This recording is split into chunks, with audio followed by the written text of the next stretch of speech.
Сәлеметсіздер ме 5-ші сынып оқушылары, бүгінгі видеода ағылшын тілі пәнінен, яғни Эксел оқулығының workbook'ын түсіндіріп беретін боламын. Видеоны көріп бастамас бұрын каналға тіркеліп кетеміз. Бізде 26-27 беттер бөлімнің соңғы беттері. Ендеше сабақты бастаймыз. Бірінші жаттығу exercise 1. Look at the clock faces and write the time. Сағаттарға қарада уақытты жаз дейді, as in the example. Мысалға қара дейді. Бірінші, it's 4:30. Мен өткен сабақтарда сағатты түсіндіргенмін сендерге, яғни мына жердегі суретке қараймыз. Бұл жерде, яғни сағат мысал ретінде сағат 1 болды деп айтсақ, it's 1 o'clock болады, я. Бірді айтамыз 1 o'clock, сағат 12 болды деген сөз, я. Енді бірден 5 кетті деп айтатын болсақ, it's 1:05. Яғни бірінші 5 минут кетті дегенді айтамыз. Кетті деп айтатын болсақ, past болады, я. Past болады, ал егер қалды болса, 2 болады. Егер жар сағат болса, half болады, 15 минутты біз quarter деп айтамыз. Енді сол секілді, мұнда тапсырмаларды ойындаймыз. Сағат 4:30 дейді, я. It's 4:30. It's 4:30. Half дегеніміз жарты уақытты білдіреді. Past дегеніміз кетті, 4 дегеніміз 4. Яғни 4-тен 4:30 болды, я. Енді біз келесі сағатты айтуымыз керек. Бұл жерде сағат 8-ден 20 кетті, я. 8-ден 20 кетті, яғни it's 20:08. 20 кетті дегенді бірінші айтамыз, 20:08 болады. Дәл сол секілді келесі it's 10:09. 9-дан 10 кетті. It's 10:09. 9-дан 10 кетті. Келесі төртінші, 8-ге 15 минут қалды. It's 7:45. Яғни quarter дегеніміз 15 минутты білдіреді. 2 дегеніміз қалды 8-ге. 8-ге 15 минут қалды. Келесі бесінші, сағат тура 3 болды. It's 3 o'clock. Келесі сағат 6-дан 15 кетті. Яғни бұл жерде it's 6:15. Quarter дегеніміз 15 минутты білдіреді. Past дегеніміз кетті. 6 дегеніміз 6. 6-дан 15 кетті. Келесі 7-ге 10 минут қалды дейтін болсақ, it's 10 минут қалды. 2, 7, 7-ден. 7-ге 10 минут қалды. Келесі сағат 6-ға 5 минут қалды. It's 11:30. 11:30 екен ғой. It's 11:30. Келесі it's 22:02. It's 22:02. 2-ге 20 минут қалды, я. Осылай жазып шықсақ болады. Келесі екінші жаттығу exercise 2. Match the words to from phrases. Яғни бұл жерде сөздерді бір-бірімен сәйкестендіруіміз керек. Бірінші, яғни special days болады, special days, арнайы күндер дейді. Show, respect, give, cards or gifts, family members, отбасы мүшелері дейді. Live next door. Яғни осы сөздерді бір-бірімен сәйкестендіріп аламыз. Келесі B тапсырмасы екінші жаттығудың. Use the phrases to write sentences below. Яғни сол біз сәйкестендірген сөздерге мысал келтіріп жазуымыз керек. Бірінші, on special days we usually visit my grandparents. Арнайы күндерде біз отбасымызбен әдетте ата-әжемізге барамыз дейді. It is important to show respect to your teacher. I love to give cards and gifts to my friends. Family members are as important as friends. Live next door to my best friend. Деп осылай мысалдар келтірсек болады, оқушылар. Келесі үшінші жаттығу exercise 3. Everyday English. Use the sentences to complete the dialogue. One sentence isn't necessary. Яғни мына жерде бізде сөз тіркестері берілген. Тони мен Биллдің диалогын аяқтауымыз керек. Бірінші, hello Bill дейді, сәлем Bill. Hi Tony, сәлем Tony дейді. Are you free tonight? Бүгін боссың ба дейді. Yes, I am. Yeah. Do you want to go to the cinema? Менімен бірге кинотеатрға барғанға қалайсың ба дейді. What time does the film start?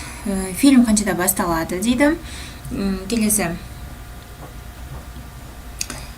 фильм қаншада басталады дейді. At 6 o'clock, 6-да дейді. What time does it finish? Ол қаншада бітеді дейді, я. қаншада бітеді дейді. It's 8:30, 8:30 бітеді дейді. That's okay with me. Я мен сенімен біргемін дейді. Let's meet outside the cinema at 5:30. 5:30 кинотеатрда кездесейік дейді. Okay, see you there дейді. Сонда кездескенше дейді. Келесі 4-ші жаттығу, exercise 4. You write a dialogue similar to the one in exercise 3. Use these ideas дейді. Яғни 3-ші жаттығудағы диалогқа қарап, диалог құрастыр дейді. Go to the swimming pool 5:00, 9:00 дегендерді біз сөйлемде қолдануымыз керек. See you мен N-нің арасындағы диалог деп мысал ретінде келтірдім. Өздерің достарыңмен бірге аттарыңды өзгертсеңдер болады. Hi N, сәлем Анна. Hi Sue, сәлем Sue. I am free tonight. Бүгін боссың ба дейді. Yes, I am. Я боспын. Do you want to go to the swimming pool? Менімен бірге бассейнге барғың келеді ме дейді. What time does it open? Ол нешеде ашылады дейді. At 5 o'clock, 5-те дейді. What time does it close? Нешеде жабылады дейді. At 9 o'clock, 9-да дейді. Let's meet outside the swimming pool at 6 o'clock. 6-да барсақ болады дейді. Кездесек болады. That's okay with me. Okay, see you there дейді. Яғни осылай мысал ретінде жаздыңыз оқушылар. Келесі бізде 27-ші бет, 3-ші бөлімнің соңғы беттерін тапсырмасын орындайтын боламыз. Бірінші, writing, яғни жазылым бөлімі, read the text below and put the paragraphs in the correct order дейді. Яғни мына жерде біз орындауымыз керек. Бірінші қайсысы, екінші қайсысы айтылады, сол туралы. Бірінші бізде C бөлімі айтылады екен. On Saturdays, I get up at 10 o'clock in the morning. Жексенбі күні мен сағат 10-да тұрамын дейді. I have a cup of tea. Мен кружка кофе ішемін дейді. Toasted bread and a slice of cake. Және де бәліштің бір кусогын жеймін дейді. Then I go cycling in the park. Және де паркте велосипед айдаймын дейді. I cycle for about an hour. Бір сағат шамасында паркте велосипед айдаймын дейді. Келесі екіншісі ол бізде A бөлім айтылады екен. Яғни екіншісі болады. At noon, I return home and have lunch. Одан үйге ораламын да түскі асымды ішемін дейді. After lunch, түскі астан кейін I read a book or listen to music. Кітап оқимын немесе музыка тыңдаймын дейді. Келесі үшінші B соңғысы болады. In the afternoon, кешке I meet up with my friends. Мен достарыммен кездесемін. We usually go to the cinema.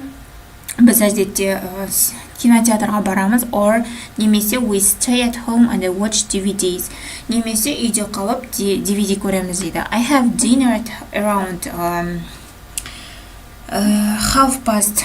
8:30 мен кешкі асымды ішемін дейді. After dinner, кешкі астан соң I practice the guitar. Гитарамен айналысамын дейді. I usually go to bed at 11 o'clock. Мен әдетте ұйқыға 11-де жатамын дейді. Saturdays are fun.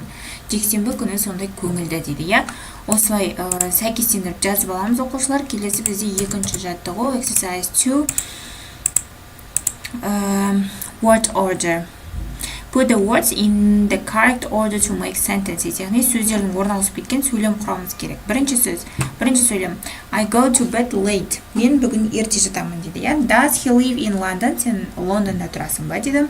My parents don't speak English. Менің ата-анам ағылшын тілінде сөйлемейді дейді. Have you got any brothers or sisters? Сенің ағаң немесе әпкелерің бар ма дейді. Келесі, James doesn't like getting up early. James ол ерте тұрғанды ұнатпайды дейді. Осылай сөйлемдерді дұрысынан құрап аламыз. Келесі үшінші жаттығу, exercise 3. Think about your favorite day. Өзіңнің сүйікті күнің туралы ойла дейді. Write times and activities under the headings. Яғни сол күнмен айналысатын уақыттарыңды және немен айналысатынды жаз дейді. Saturday morning, I have breakfast, яғни breakfast осылай жазсаңдар болады оқушылар. Түсінікті деп ойлаймын. Келесі төртінші жаттығуды түсіндіре берейін. Exercise 4.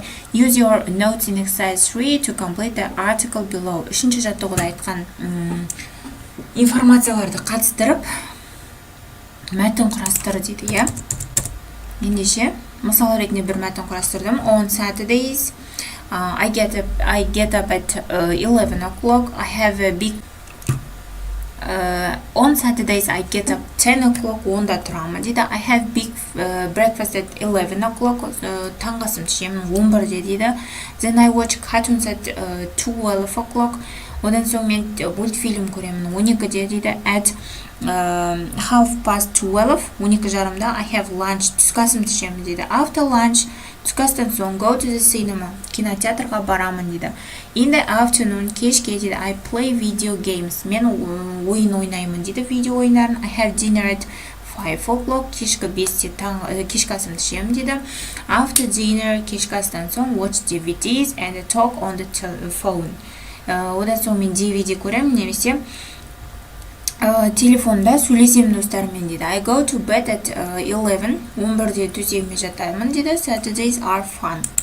Яғни осылай жазсақ болады. Оқушылар, осымен бүгінгі біздің сабақ талдауымыз аяқталды.